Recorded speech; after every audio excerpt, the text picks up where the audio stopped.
The NAS100 is currently moving in a very strong bullish trend, but chasing the market at this exact top could be a massive mistake for any retail trader.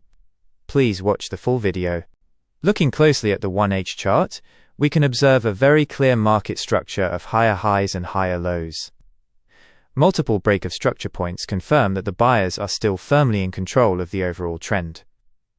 However, the price is now hovering near the critical 27,750 resistance zone and showing signs of exhaustion.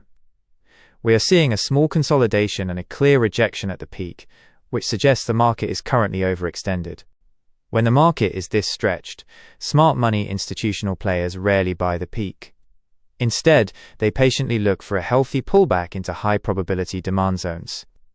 Our primary focus is the immediate intraday demand area between 27,400 and 27,300. This is our main point of interest for the next move. The plan, our main entry will be at this specific order block zone. Once the price retraces here, we will begin building our long positions. For this trade, our invalidation level will be set right below the recent swing low.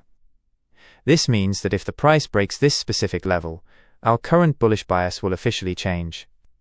Our final scenario and objective for this entire movement is to clear the upper liquidity zone located at the 27,850 and 28,000 levels.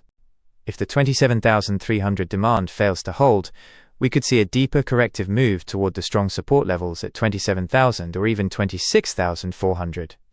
Remember, this is not a trend reversal, just a healthy correction. The best strategy right now is patience. Always follow proper risk management.